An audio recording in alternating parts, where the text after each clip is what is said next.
Hello and good day.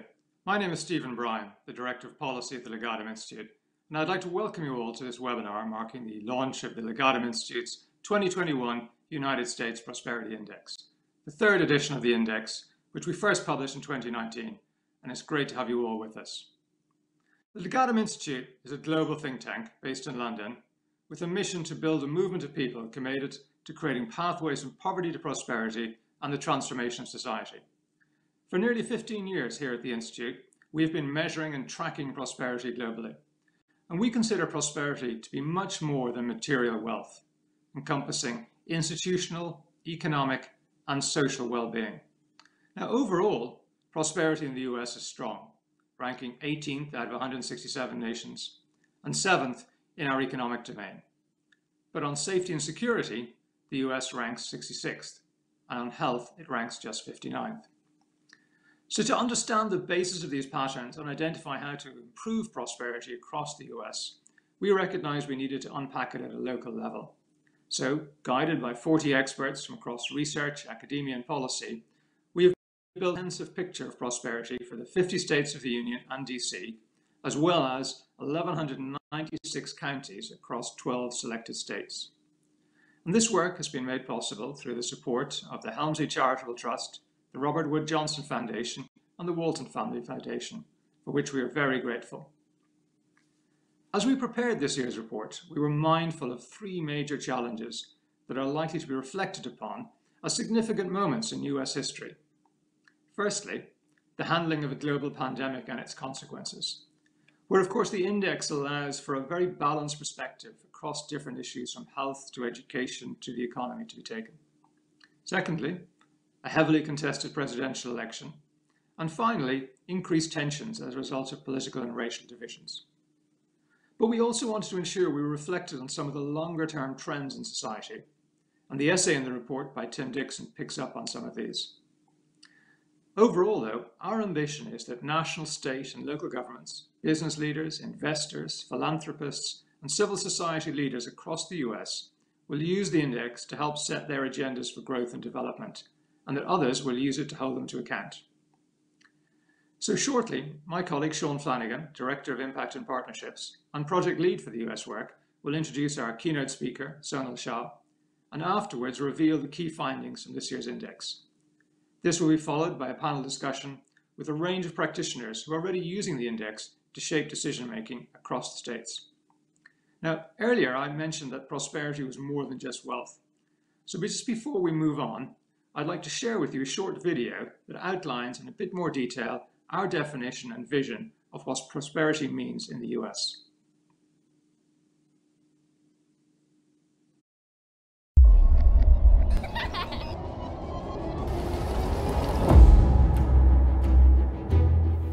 Prosperity is much more than mere wealth or economic growth. True prosperity is when all people have the opportunity to thrive.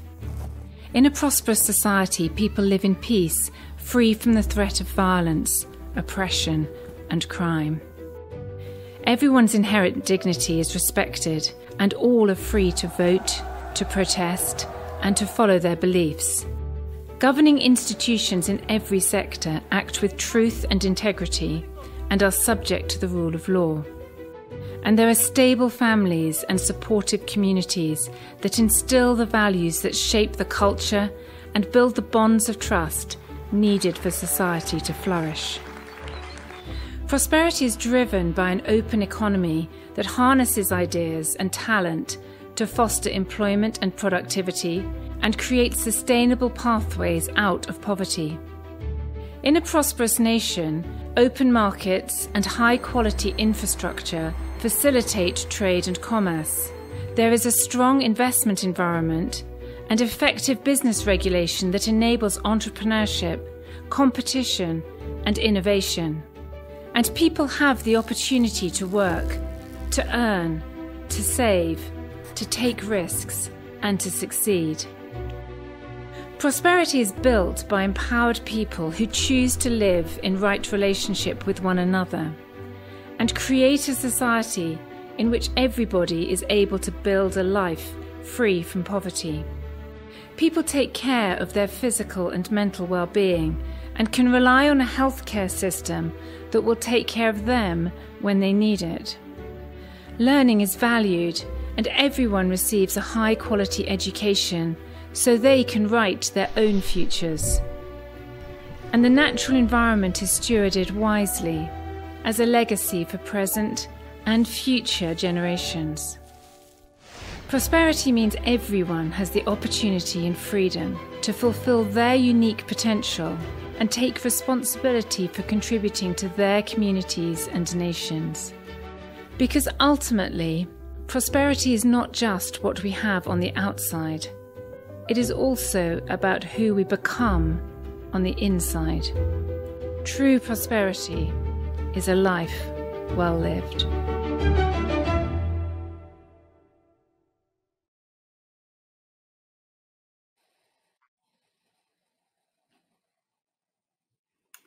Thank you, Stephen, for your introductory remarks. Please can I also extend my warm welcome to you all and express my thanks for joining us today. As Stephen has said, my name is Shaun Flanagan and I am the project lead for our US Index. I hope the video was helpful in setting the scene and laying out our understanding of what builds prosperity. We will shortly be looking at the key findings for our 2021 index and then hearing from our guest speakers on how the index can be used in different contexts to create lasting change. But first, it is my great pleasure to welcome our keynote speaker, Sonal Shah, who is president of the Asian American Foundation. Sonal is a global leader on social impact and innovation, and she has started and led social impact efforts in academia, government, and the private and philanthropic sectors for over 25 years. Sonal founded and led the Beek Center for Social Impact and Innovation and was the director of the White House Office of Social Innovation and Civic Participation. Sonal, thank you very much indeed for joining us today. We are delighted to have you. As we set about writing this year's report, we were very mindful of the challenging time that the US and other countries have been through over the past year, whilst also recognizing a number of long-term improvements that has led the US prosperity strengthening prior to the pandemic. Given these challenges and opportunities, how can a holistic, data-driven approach help the US reset and rebuild? Shaun, it's so great to be here, and I really want to thank the Legatum Institute for the incredible work that you have been doing, and to you and Stephen for the work that you've done on the Prosperity Index. It's been an honor to have worked with you over multiple jobs that I've been in, and also in my current position. But I think what's so important about this report and what you are doing in the U.S. and especially this U.S. Prosperity Index is the importance of the time and the moment in which you're capturing the data on this. So one part that's so important here is the time and the moment. We are in a post-pandemic time. In some countries, we're in pandemic time. And globally, we're sort of seeing the importance and the need to think about prosperity in a more holistic context.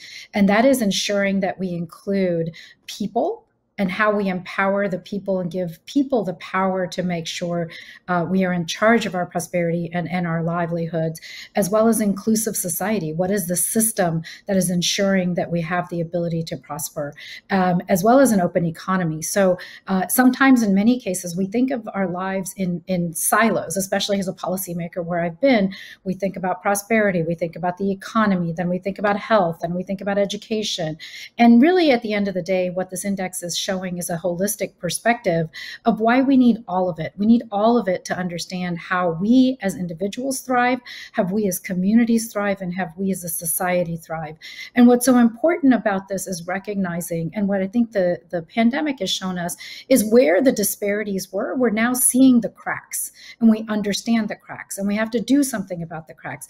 We should see this index and the importance of the index as how we can address the various cracks that we see. How does data help us improve on these cracks, whether it's on mental health, whether it's mass shootings, whether it is in our education system, making sure that we can address the various pieces to make sure every single person in society has the ability to thrive. I've been an economist, I am an economist, and sometimes what happens in economics is we look at the macro picture and we don't see what the details in the micro picture are.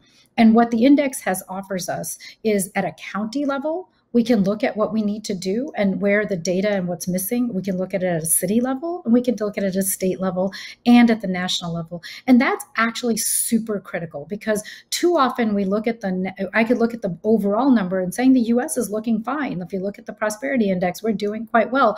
But when we start looking at the micro data, we begin to understand what is needed to help our society thrive, what's happening in a county. And you're looking at 12 states and counties, and that's super important, because in these counties, we're beginning to see where we need to make progress and how we do that. We can look at indexes and data and say, oh, this is what's not working. In my view, when you look at data, what it tells us is what we need to do to make it work better and how we can improve different systems. How do we look at data in a smart way? How do we improve the data infrastructure at the local levels? So making sure counties have data officers, that we can understand what it is we're trying to change. Where are people falling behind? How do we make that happen? How do we make change in our healthcare system, not at the macro level, but at the micro level, that help our citizens get access to healthcare better, know what the issues in healthcare are? Is it mental health? Is it physical health? Is it diabetes? Is it obesity? What are the issues we need to be dealing with at a very local level? And how do we make sure we can make that happen? Once we look at that data, how do we modify it once we learn? What do we need to change in policy, both at the local level, but at the national level too? So that's where the opportunity for building our data infrastructure matters. It's not sexy. You know, it's funny when we talk about it, it's what I used to do at the Beck Center. We used to talk about building the data infrastructure, and I think everybody's eyes just glaze over. It's like, data again. But really what we're talking about is how can data help us improve and look at what's needed to make the changes happen. We look at it on a daily basis. So for example, if I'm checking my blood pressure, I'm checking my blood pressure because I want to know, is it improving if I'm changing my diet? Is it improving if I'm doing exercise? And that, in the same way, when you think about it, what is a society? Can we look at that data that helps us improve what we need to do in our society, and how do we help our communities thrive? But what I love about the prosperity index is that it's a means to an end. The data is a means to an end. How do we help our communities prosper is the end we want to get to. And that is super critical, because we need to understand it's not just data for the sake of data, but it's data to improve that. The second thing that the data helps us do is actually understand what systems need to change. How are we addressing people? How are people accessing this information? How do people know what they can do? Are we better informing our communities? Are we working with our communities to inform ourselves as to what is needed to make that change happen? And that is the real opportunity we have, that the pandemic offers us, is that we've had the time to look at where the challenges have been. Now we need to look at how do we make these changes happen? What can we do as governments are coming back in person? What can we do to look at that data differently? That is the one thing the pandemic helped us understand, is like, where were the incidents of the coronavirus? Where do we need to address it? Where do the vaccines need to go? Where are they not? Like, that information was critical in helping us address the crisis. It's now critical in thinking about how do we build prosperity in the United States? How do we build prosperity across the counties in the United States and the cities in the United States? And where are the gaps? And how do we make sure everyone is thriving? Not just the LAs, the San Franciscos, the New Yorks, the Miamis, but really everybody in between, in Texas and South Carolina, in Michigan, in Ohio and Kentucky. We need to make sure that we are bringing people together and that prosperity is consistent. Prosperity is across the board, because that is what it feels like to be empowered, both for the citizens, for our communities, for our mayors, and for our presidents. So as we go into elections, we're talking about how do we thrive together and what is it going to take. It's easy to use data and to divide ourselves, but what's important is to use data to bring ourselves together. And then final piece I want to mention again, and Shaun, you mentioned it in your comments, is about trust. We are in a moment in time where institutions are not trusted. We don't trust our government. We don't trust our national governments. We don't trust our police forces. We don't trust each other. What we have to do is come back to, and city governments are trusted and local governments are trusted. So how do we build upon that trust? How do we make sure we're building trust into the system and that it allows people to believe that the system is working for them? And that's going to take time and effort, but that's what data helps us do. It's why building these systems matter. It's making sure we get the feedback from citizens as we need to make that change change? Are things working or are they not working? So I'm really looking forward to this conversation. I'm grateful that the index exists and that you've created it, and the Legatum Institute's leadership on this. And I know there's a lot more work we need to do together, but I look forward to doing that. Sonal, thank you very much indeed. There is so much in what you just said that we could unpack in greater detail. So thank you for those rich insights. And particularly, I love what you were saying about how data can address the cracks. And that's something that hopefully we'll be exploring a little bit later through the panelists. So thank you very much. The US Index has been constructed by developing a framework that fits our definition of prosperity. And as Stephen mentioned earlier, was informed by the advice of over 40 US experts. As illustrated by the diagram on your screen, which is also being posted in the chat if you would like to view it in closer detail, the resulting US Index comprises 3 domains: inclusive societies, open economies, and empowered people, which are underpinned by 11 pillars. Within each pillar are a number of policy-focused elements. That's the outer semicircle. Although these may be a little bit hard to read on your screen, so please do look at it in the chat. Now, each of these elements has been carefully crafted with policymakers in mind and is proxied by a basket of indicators of between 4 and 8 per element. So this results in a total of 215 publicly available indicators, and with over 10 years worth of data, which allows state and county trends to be analysed to inform what specific action needs to be taken to strengthen prosperity. In addition to prosperity being multidimensional, it is also interconnected. For example, states that perform well on nutrition in the living conditions pillar, not surprisingly, have lower mortality rates and therefore do well on the longevity element within the health pillar. But less obvious connections can also be made across the index, for example, between social networks in the social capital pillar and mental health in the health pillar. In taking all of this into account and drawing upon the latest available data, the following short video shows the key findings from our 2021 index. The United States continues to be one of the most prosperous countries in the world. It has a particularly strong and open economy with a variety of domestic and international investment sources, robust property rights, and a business environment that promotes entrepreneurship, competition, and innovation. However, the U.S. Prosperity Index highlights that this prosperity is not distributed evenly across the country, with significant disparities between states, counties, and different groups of society. The index also shows that national prosperity weakened over the last year as COVID-19 and the actions taken in response to the virus affected society at many levels. Adult mortality rates, which had already been rising before the pandemic, increased further, and the likelihood of a 65-year-old dying before they reached 85 rose by 16%.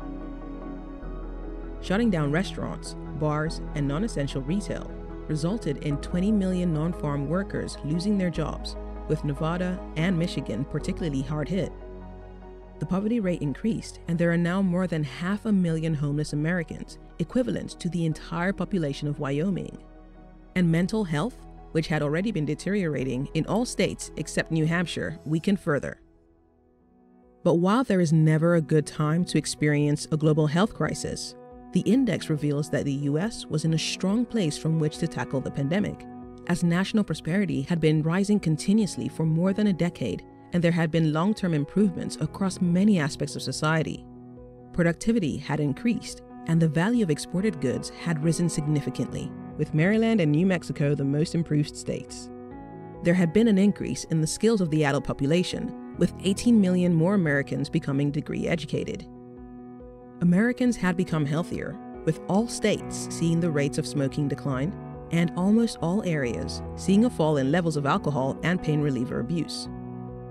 And the country had seen a reduction in property crime, with Florida and Massachusetts experiencing the biggest improvement.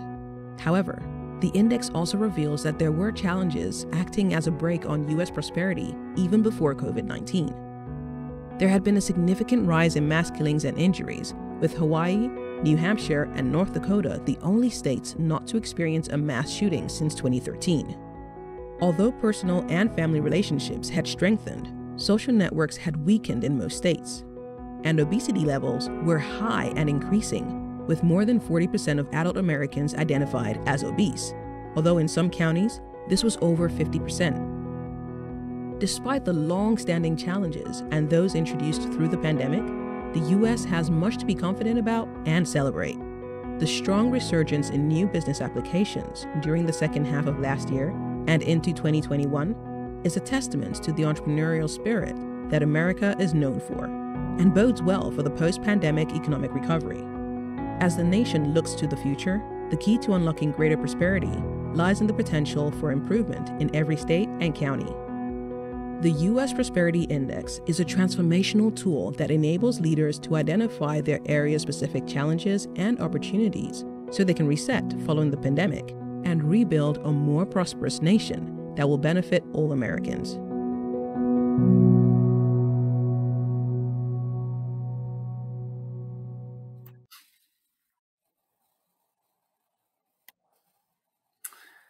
Hopefully that gives you a flavour of this year's findings.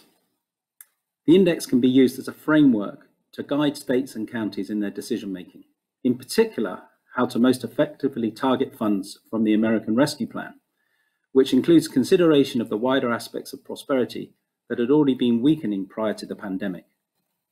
The 2021 report includes an article by Tyler Claycamp, who is a fellow at the Beek Center for Social Impact and Innovation and was one of the first state chief data officers. His article sets out how the index is a useful source to appropriate ARP funds, and we thank Tyler for his contribution to the report. The report is available on the website, and a link is being posted in the chat now. We now come to the centerpiece of the webinar, and it's my great pleasure to welcome our distinguished panel of speakers. Firstly, may I introduce Dr. Kerry Murphy-Healey, who is president of the Milken Center for Advancing the American Dream. Kerry was the first female president of Babson College and served as Massachusetts Lieutenant Governor, where she led bipartisan efforts to improve services. Kerry has also been a fellow at the Harvard Kennedy School of Government Institutes of Politics and Center for Public Leadership. Next is Adam Weinberg. Adam is Communications and Outreach Director at the Platte Institute in Nebraska, helping Nebraskans overcome barriers to economic opportunity by sharing their stories and enabling them to become advocates for change. Adam also writes on a range of policy issues for the Institute. We then have Mary Rutherford, who is President and Chief Executive Officer of the Montana Community Foundation. Mary has been with the Foundation since 2014 and has more than 20 years of philanthropic leadership experience in Idaho and Alaska. Mary's work at MCF highlights the importance of local and community impact. And last but not least, we have Patrick Atwater. Patrick serves as a senior research analyst for California Forward, where he leads the development of the California Dream Index and helps support policy analysis across the organization. He brings a decade of experience in data-intensive roles related to California public affairs. A very warm welcome to all our panelists. Thank you for joining us today, and we are so grateful for your participation. Before we begin, I just wanted to mention that we have time for question and answer at the end, so please do use the chat function to post your questions during the discussion. Sonal will also be joining us for the Q&A, and we will do our best to get through as many questions as possible before our time concludes. Now first, may I come to Kerry. Kerry, we know that the last year has been challenging for businesses and workers alike, yet we also see places for optimism. The Center for Advancing the American Dream focuses a great deal on entrepreneurship, innovation, and an entrepreneurial spirit. So what do you make of the current climate for small businesses and entrepreneurs? And how can the index be useful in understanding the current situation and for improving outcomes? Well, first of all, thank you very much, Shaun, and thank you to the Legatum Institute for making this incredibly useful index available to everyone globally, but especially here in the US.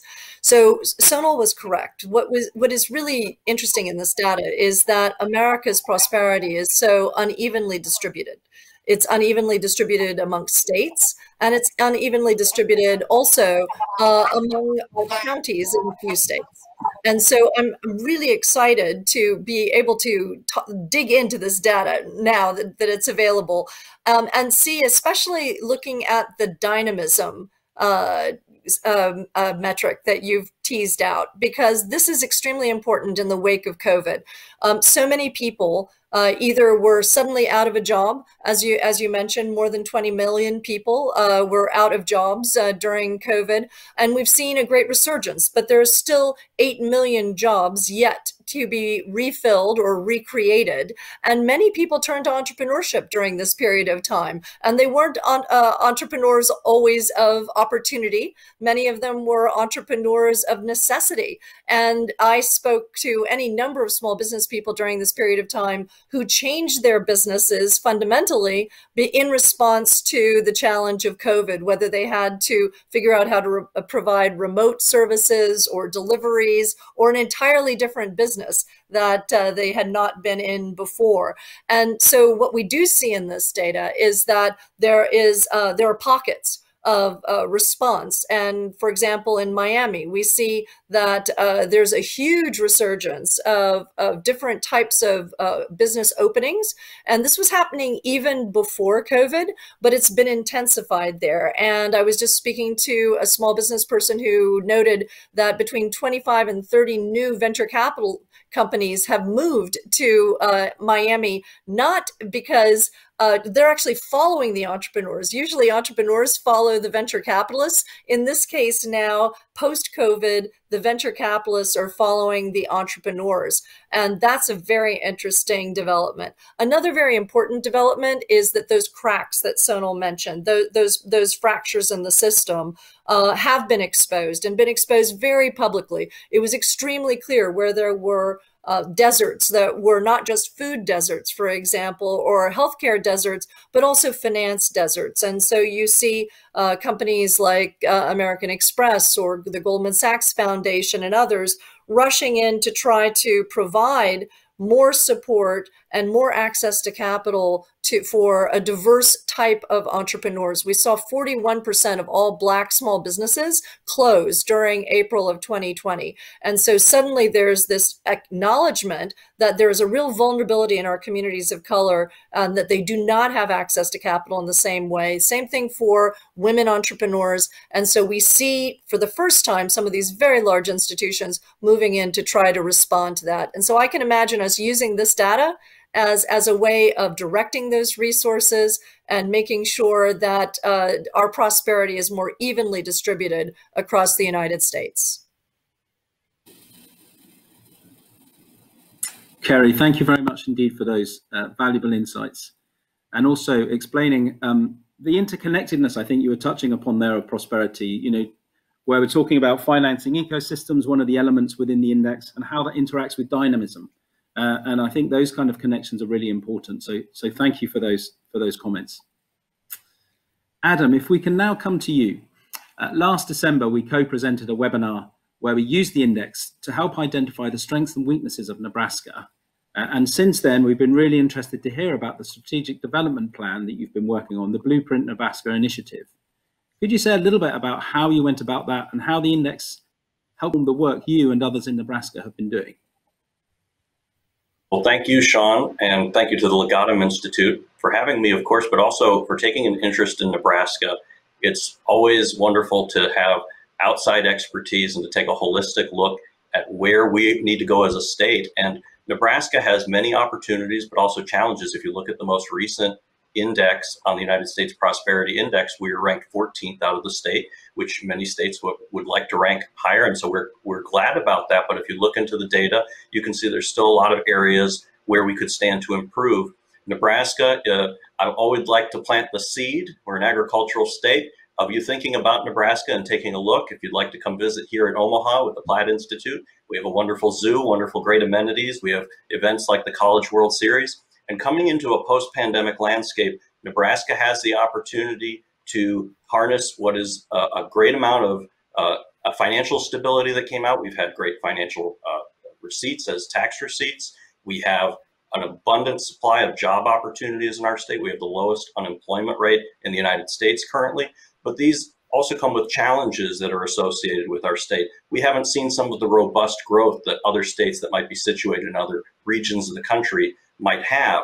And so when we look at how we need to plan for the future of Nebraska, civic and business leaders have gotten together and looked at creating a strategic plan for our state called Blueprint Nebraska, looking at 15 different issue and initiative areas where Nebraska could accelerate the opportunities that we need to have growth and opportunity in Nebraska. And that's very much part of our mission at the Platte Institute, is finding policy solutions that remove those barriers so that if people are looking to get a job or start a business, become an entrepreneur, that they can say that Nebraska is the place where they can have that opportunity and have a great quality of life. And so through the Blueprint Nebraska process, which we've been selected to participate in, we've been able to look at the U.S. Prosperity Index as a holistic way of not just looking at economic concerns, not just looking at what people might categorize as social concerns, not just looking even just at policy concerns, but asking a broader picture of what are all of these categories of issues that we need to be concerned about, both as policymakers, but also civically engaged Nebraskans, and make sure that we're paying attention to that as we structure a plan for creating more growth and opportunity in our state. And I'm excited about the U.S. Prosperity Index because it gets policymakers and people who are engaged in the community thinking not just about what's in their immediate realm of interest, but also thinking what is of interest to others that I'm going to need to have involved if I want to see policy change, if I want to see people who want to come to my city or come to my rural community and come there and be residents or start a business or invest. We have to start and taking a larger view and not just say that the issues that I always cared about. There are many indices that we can check if we want to see only what we care about, issue X, Y, or Z. But with the U.S. Prosperity Index, we have a resource that calls us to account to say we all have concerns that need to be addressed in totality so that we can build the kinds of states, the kinds of communities where everyone's going to want to feel welcome, where everyone can see the broadest horizon of opportunities. So I'm excited to engage with this because not only do we have great state data for Nebraska, but we also have now the county level data, which will be exciting. We have 93 counties in Nebraska. We have vastly different communities, very rural communities, suburbanite communities, urban communities, and to look at all the unique challenges in each parts of our state so that we can make them as all attractive and innovative and welcoming as possible is something that I'm grateful to your team at Legatum for providing us that chance. Adam, thank you very much for that, and we've really enjoyed working with you. And your mentioning of the county level index leads wonderfully on to my next question, which is to Mary, who's been using the index in a very different way, actually focusing more at the county level, which the index is able to do for 12 selected states, hopefully more in the future. But Mary, could you say a little bit about how the index has informed the strategic thinking of the foundation, which is more locally based? And picking up on Adam's point, maybe in terms of what focuses particularly for the foundation, but also that collaborative way in which the index can be used to galvanize people together. Yes, thank you. And thank you, Shaun, for including me in this panel. And thank you so much for including Montana in this research, because it really does matter to us a lot. So Montana is the home of 45 community foundations, which is a lot for a very large state with a small population. We believe that local communities are really the places to identify their challenges and address their challenges. And so we work very closely with our partners in local communities to identify those things that they want to work together on and engage in and solve. And also looking at things, maybe as was described earlier by Adam, more holistically from a state perspective as well. So we're using this index as we partner with our local community foundations to really dig into the data for their respective counties. And, you know, to some degree, we all have felt some level of anecdotal knowledge of what is the reality in our community, but this data has become so much more for us in our decision making and informing us of the kinds of work that each community wants to engage in, so in addressing their local challenges, whether it's, you know, frankly, affordable housing. One of the things that we've all seen in the pandemic is people can work anywhere pretty much. And we're feeling the joys and some of the strains of that here in Montana, where, you know, people have just decided they no longer want to live in the big cities where they've been, and they want to keep their great jobs, but they want to come to Montana and enjoy our wide open spaces and beautiful scenery and work from here. And that is fabulous to a degree, but what we're finding is there is this whole notion of affordable housing has the impact on the affordable housing issue is huge. And so communities are looking at this data and thinking about what role can policy play in helping with some of these kinds of issues that they really care about, because families want to stay in their communities and families care about their communities. So, we're using it very granularly, I guess I would say, and we're also bringing together regional groups to look at the data for their specific counties and those counties within the region as they develop their respective community development. And I'm not using it in the sense of traditional community development work, but community development planning and longer range thinking. So, that's kind of the degree to which we're looking at this from a local community foundation perspective.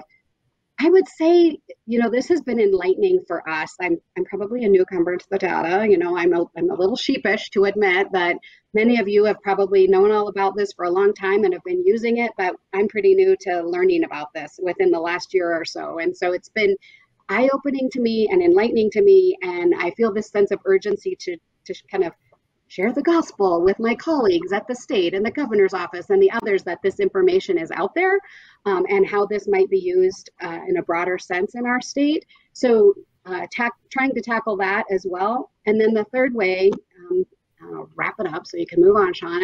I would say we're looking at this data as we think about the financial investments that our community foundation makes. Traditionally we've invested in your traditional portfolios for our endowment, and now we're starting to explore, okay, what does it look like for us to invest financially in Montana, because we know that capital is a scarcity in our state, entrepreneurial capital, and so is there a role for us to play there, and how can we use this data to inform some of those decisions? So with that, including us. Mary, thank you very much. We are very happy to have you as our US Index cheerleader in Montana. Finally, last but not least, come to Patrick. So Patrick, we did a webinar together with Pepperdine University on how the California Dream Index and the USPI, what are they saying about counties within California? And how do you see data sets with different attributes being used together to bring about greater insight that can lead to better policymaking? Thank you, Shaun. And, with the California Dream Index, we're very focused on 10 indicators that are really correlated to economic mobility and prosperity. And the Legatum Prosperity Index provides a much more broader look. And so we really see it as kind of a T where you can combine both that breadth as well as some depth in specific areas where we're really focused looking across California, really diverse state, 40 million people, looking across like race and region and seeing how different parts of the state are doing, and really valuable to have that context so that we can see how California and its diverse regions are doing compared to other states around the country. And so we can really look at where we are doing well and where we are not doing well. Because, while California, we grew from the world's ninth to the 5th largest economy in the boom after the Great Recession. We also lead the nation in child poverty. We also saw 60% of the jobs created since the Great Recession pay less than $18 an hour, which, given the cost of living in this state, is very difficult to make ends meet. And we've seen, it's kind of interesting to talk about. I know there's people that have been leaving here because of housing costs to go to beautiful places like Montana. And what we're really committed to at California Forward is that, how we can operationalize these indices and, bring these so that they inform public policy and bring that evidence to bear. Because, there's been a wealth of new data made accessible. There's been a whole movement to having new city and state chief data officers, as Sonal was talking about. And what we really want to do is ensure that all of this, we don't see like our index as like the magic index. We see these as, tools, and really value the kind of breadth and perspective that the Legatum Index brings to the table. Because what we really want is to see this impact and for policies so that, as we look towards the future, we can enable prosperity, across California and, other parts of the U.S.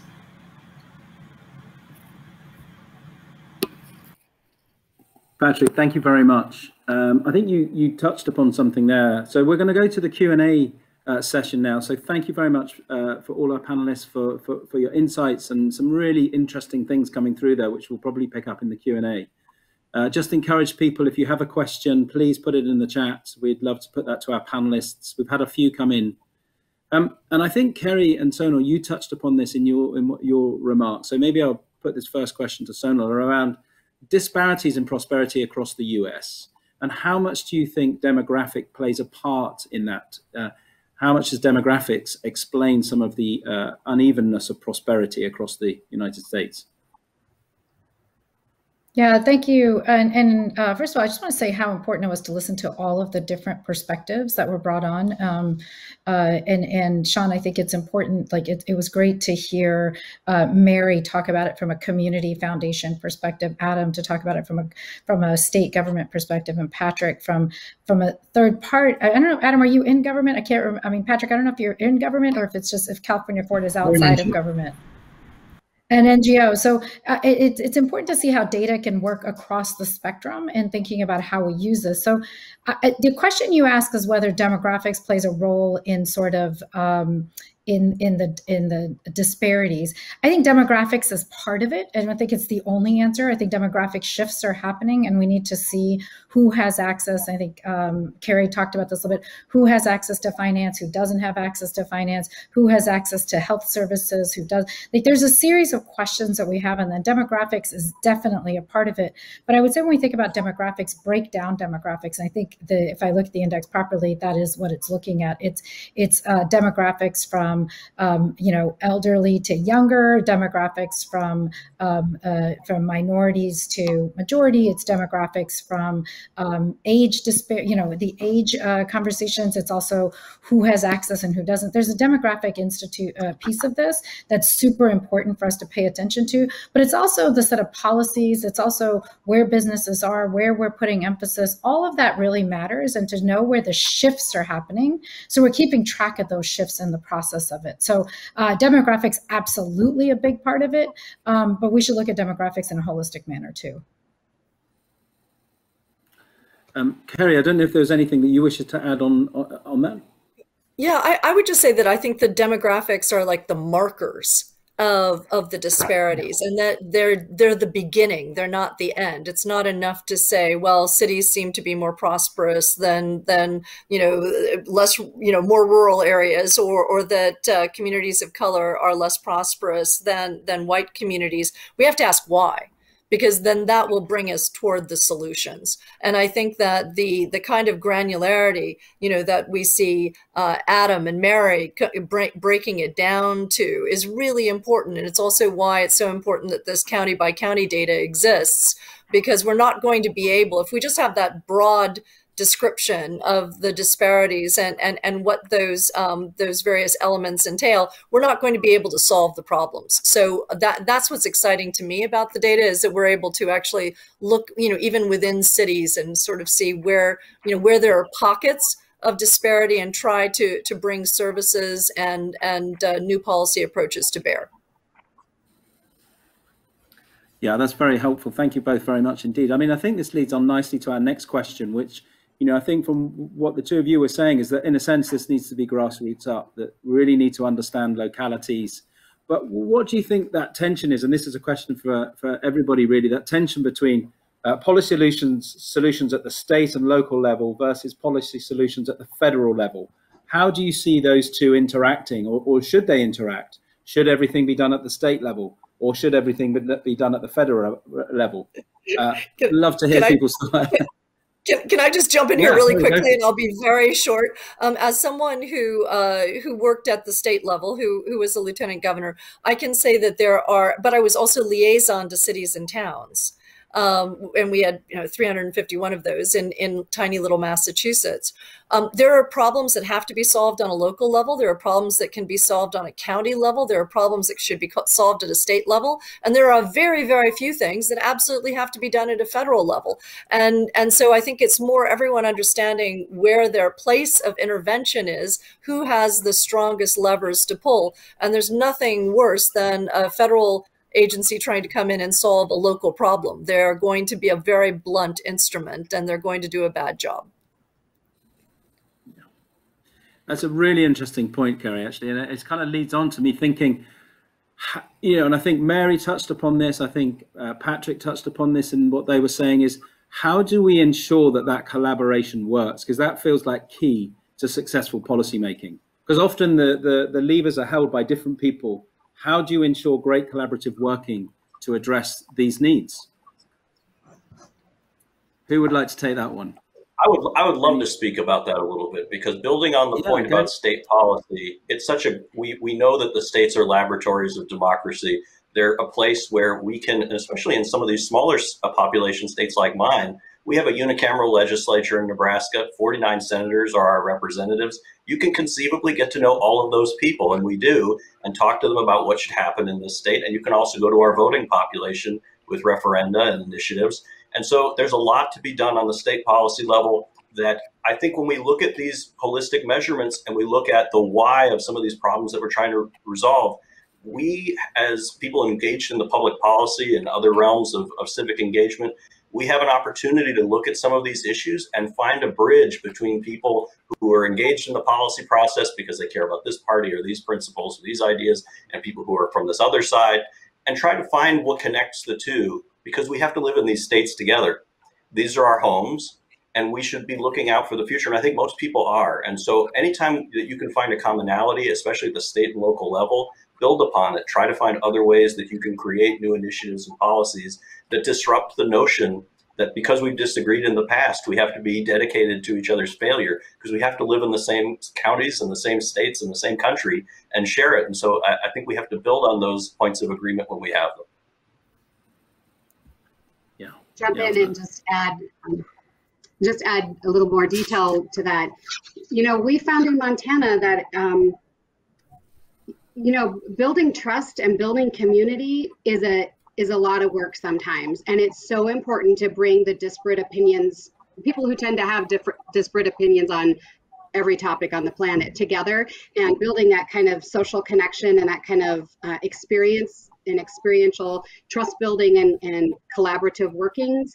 And so we've partnered, you know, we've seen a lot of great partnerships in our state come even with legislators from opposite sides of the aisle that have been brought together to practice gracious space and listen openly to each other, and really trying to build a stronger connection than just a specific issues-based decision-making framework. And so building that trust and building that community has to start really tight at the local level. So that's been our experience. Yeah, no, that's super helpful. Thank you, Mary. I mean, one of the other things is in terms of, we talked about in the video about how prosperity prior to the pandemic had been rising year on year, obviously not universally shared across the US, but what do you see as some of the key initiatives that need to be put in place to help the US reset and rebuild as it begins to emerge from the pandemic? And that could be both economic and social. I'd love to hear perhaps one, you know, from either side. Who would like to take that one?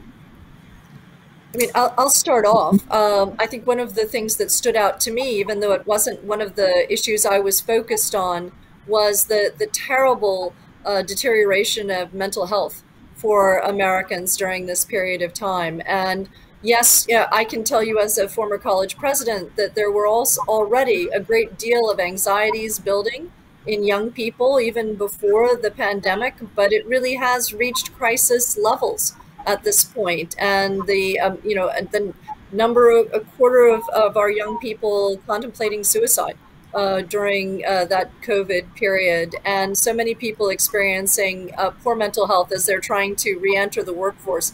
I would say that's something that we should be able to tackle on a bipartisan basis, and we need to prioritize it now.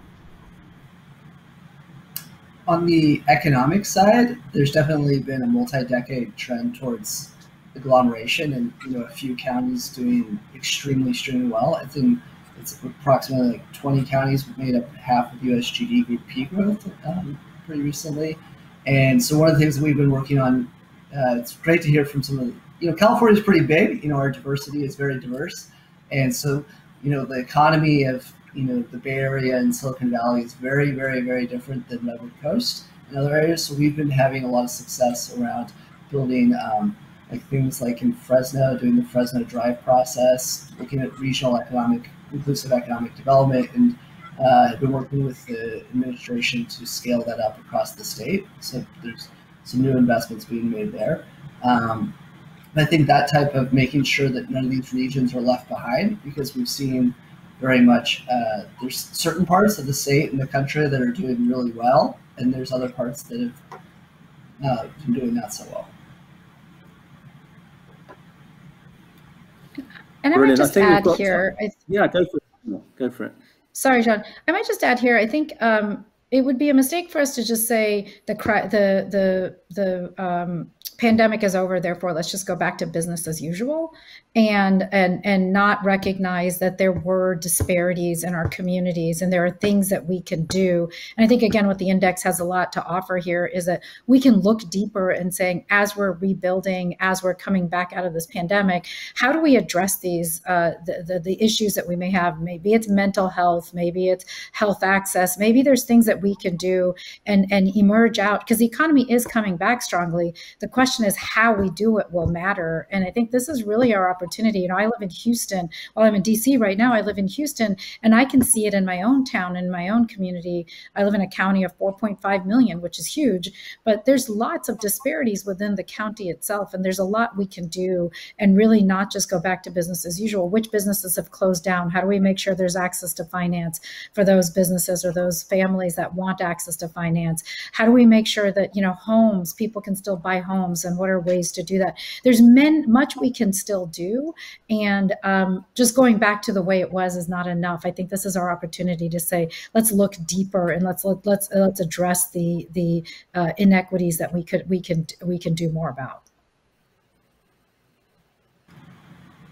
And one area where I hope we really don't go back to the way things were is on, you know, one micro issue. We've seen in the pandemic the use of data and like public statistics. We've all become much more conversant with like the COVID case counts, with like, you know, fatalities, with a lot of the issues in terms of like really wonky things in terms of standardization and how that can all be there.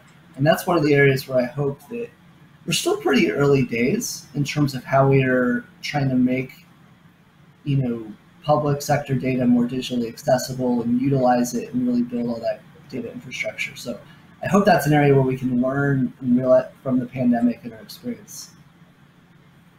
That's wonderful. I think that brings us nicely into land.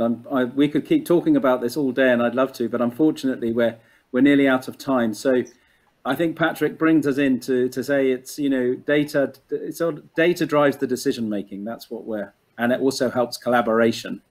But just wanted to say thank you so much to all our panelists for their time today, really bringing some rich insight to this. And thank you to everyone who's joined us. I'd now like to hand back to Dr. Stephen Brien, who's just going to conclude with some final remarks. Thank you. Thank you, Shaun. I hope for you all the webinar today has helped illustrate how the US Prosperity Index can be used at, as we've heard, at national, state and county level, indeed even more micro, to really drive forward change. And hopefully the examples that you've heard as well today of how it's being currently used can spark some ideas. Now, as Shaun has mentioned, the index is freely available for all to use, and we invite you to have a look at the website, usprosperity.net, to explore the data from your own state or county and use it as a comparison tool for how it fares against similar areas across the nation. The index reveals the extent to which the US-wide challenges outlined in the video are impacting each state and county, but it also, as we've heard, reveals unique challenges and strengths, whether it's Nebraska or elsewhere. So do get in touch with us if you have any questions, you'd like to take a deeper dive into the findings, and let us know any feedback or suggestions you may have. And we'd also welcome the opportunity to collaborate with you and to help drive prosperity forward over the next 12 months and beyond. And speaking of next year, we're delighted today to be able to announce that the 2022 US Prosperity Index we run in partnership with the Milken Center for the Advancing of the American Dream. And we're delighted that Kerry was able to join us today to be part of the panel discussion. And really, we hope it will support the center's ambition to confront barriers to opportunity and catalyze solutions that will affect change through the deep dive data facility that it'll provide. And we're really excited by this partnership because it really extends an opportunity to ensure that more entities, more sectors across America, including government and nonprofits and businesses, can use this data. By being US-based, Kerry and her team will be able to really live this year in, year out, and we're delighted to have that opportunity to partner. So please, can I now, in conclusion, join Shaun in extending our thanks, a special thanks to Sonal, Kerry, Adam, Mary, and Patrick for all your contributions today. Really very, very fascinating, interesting feedback for us as well. And thank you all so much for joining the event to mark today's launch of our 2021 US Prosperity Index. And from all of us at Legatum, have a great day.